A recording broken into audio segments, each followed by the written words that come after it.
जय श्री राम दोस्तों, यह है आज की कहानी। मम्मी, मैं कह रहा हूँ ना, मैं सिया से ही शादी करूँगा, अन्यथा मैं ज़िंदगी भर कुंवारा रह जाऊँगा और यह मेरा अंतिम निर्णय है। अब इस विषय पर मैं आपसे आगे बहस नहीं करूँगा। तभी अभिनव की मम्मी रमा जी ने कहा, बेटा तू समझता क्यों नहीं है? हमने तेरे सामने सिया की जन्म कुंडली पंडित जी को दिखाई थी ना, और उन्होंने सिया की कुंडली में मांगलिक दोष बताया है। अब तू बता, सब कुछ पता होते हुए हम तेरी शादी एक मांगलिक लड़की से कैसे कर दे? तू जानता नहीं कि मांगलिक दोष वाले की जीवन साथी की मौत जल्दी हो जाया करती है। इसलिए तुझे मैं समझा रही हूँ कि तू भूल जा सिया को। रमा जी ने अभिनव को बहुत समझाया, पर अभिनव का कहना था कि जब मैंने सिया से प्यार किया था तब मैंने उसके साथ प्यार करते हुए जन्म कुंडली का मिलान नहीं किया था, और ना ही मैं इन मिलानों को मानता हूँ। इसलिए अब बस मैं शादी करूँगा तो सिर्फ सिया से, और यह मेरा आखिरी फैसला है। आखिर रमा जी को अपने बेटे को जिद के आगे झुकना पड़ा, और पंडित जी के द्वारा बताए गए अनुसार सिया के मंगल दोष को दूर करने के लिए अभिनव के साथ शादी करने से पहले सिया की शादी एक पेड़ के साथ करवाई गई, और उसके बाद सिया ने अभिनव से शादी करी। सिया दुल्हन बनकर अभिनव के घर आई, पर रमा जी को सिया का मांगलिक होना अभी भी खटक रहा था, और रमा जी उसे दिल से नहीं अपना पा रही थी, और घर में कुछ भी परेशानी आती तो उसका दोष सिया को ही दिया जाता था। लेकिन सिया पढ़ी लिखी संस्कारी लड़की थी, और वह अपनी सासू माँ से मिलने इन बेवजह आरोपों को अपने दिल से नहीं लगाती थी, और ऐसे ही ससुराल में उसके दिन कट रहे थे। एक दिन अभिनव ऑफिस से जल्दी घर आ जाता है। तब रमा जी ने उससे पूछा, बेटा आज जल्दी कैसे आ गया? तब उसने बताया, माँ आज सुबह से ही सिर दर्द और बहुत कमजोरी आ रही है, इसलिए ऑफिस में काम करने की हिम्मत ही नहीं हुई मेरी। तब रमा जी ने कहा, चल बेटा जल्दी कर, हमें डॉक्टर के पास चलना चाहिए। तब अभिनव और रमा जी डॉक्टर को दिखाने गए। डॉक्टर को दिखाने के बाद मालूम पड़ा कि अभिनव को पीलिया हो गया है, और दोनों जैसे ही घर लौटे रमा जी ने घर को सिर पर उठा लिया और कहने लगी, जब से यह लड़की हमारे घर आई है तब से हमारे घर में परेशानी और बीमारियां भी साथ में लेकर आई है। इसके कदम ही अशुभ है।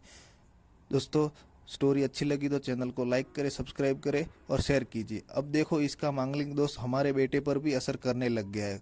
कल को अगर मेरी बेटी को कुछ हो गया तो कौन जिम्मेदार होगा? तभी सिया ने कहा, मम्मी जी प्लीज, और कितना नीचा दिखाएगी मुझे? आज तक मैं चुप रही क्योंकि पापा ने यही सिखाया था कि बड़ों के आगे ससुराल में जवाब मत देना, पर आज तो आपने हद ही कर दी। अगर मैं आज नहीं बोली तो जिंदगी भर खुद को माफ नहीं कर पाऊंगी। मम्मी जी, अगर आप पंडित जी पर भरोसा नहीं करती थी तो उनके कहे अनुसार आपने सारी मांगलिक दोष निवारण की विधि क्यों करवाई? क्यों पहले आपने मेरी पेट से शादी करवाई? दोष मेरा मांगलिक होना नहीं, बल्कि दोष तो मेरा आपकी बहू होना है, क्योंकि घर में जाने अनजाने में कुछ भी परेशानी आती है उसका आप मुझसे जोड़ देती है, और जब कोई सास अपनी बहू से सिर्फ नफरत कर रही होती है तब यह बहू दोष बेटे बहू को नहीं, पूरे परिवार को परेशानी में डाल देता है। और इस बहू दोष से मुक्ति भी सिर्फ सास ही दिलवा सकती है। बहू को अपनी बहू माने, उसे दिल से अपनाए, उसे भी सम्मान दे, और यह महसूस कराए कि वह भी इस परिवार का सदस्य है। नहीं तो बहू दोष मांगलिक दोष से भी ज्यादा पीड़ादायक हो जाता है। सिया की कही हुई बातें रमा जी को दिल को झकझोर कर रही थी, और उसमें मन ही मन पश्चाताप भी हो रहा था। उस समय उन्होंने सिया को कुछ भी नहीं कहा। थोड़े दिन बाद अभिनव बिल्कुल ठीक हो गया और ऑफिस जाने लगा, और 1 महीने बाद अभिनव की सैलरी भी बढ़ गई। तब उसने घर आकर इसका श्रेय सिया को दिया। तो रमा जी बोली, हाँ सही है बेटा, तू तो सारा श्रेय बहू को ही देगा। तेरी माँ का आशीर्वाद भी तो तेरे प्रगति के पीछे रहता है तेरे साथ। तू तो मुझे श्रेय देना भूल ही गया।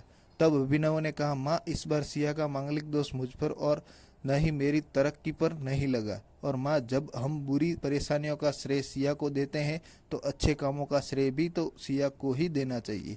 तो इसलिए आज का सारा सिया को जाता है। अभिनव ने हंसते हुए कहा। तब सिया बोली, अभिनव तो क्या तुम भी मुझे ऐसा समझते हो? तब अभिनव ने कहा, नहीं सिया, बिल्कुल नहीं, बल्कि मैं तो माँ को यह समझाना चाह रहा हूँ कि सुख दुख हमारे जीवन का हिस्सा है, और कभी जीवन में खुशियाँ आती है तो कभी गम भी आते हैं। इसके लिए हमें परिवार के सदस्य या अपनी बहू को दोष देना उचित नहीं है। तभी रमा जी बोली, बेटा सही कह रहा है तू, और तेरी तरक्की ही बहुत है मुझे इस झूठे दोषों से बाहर निकालने के लिए। आज मैं यह कसम लेती हूँ कि आज के बाद मैं सिया को किसी भी बात का दोष नहीं दूंगी। यह सुनकर सिया आज बहुत खुश थी, क्योंकि आज उसको उसकी सास ने मांगलिक दोष के साथ साथ बहु दोष से भी मुक्त कर दी। Thank you for watching.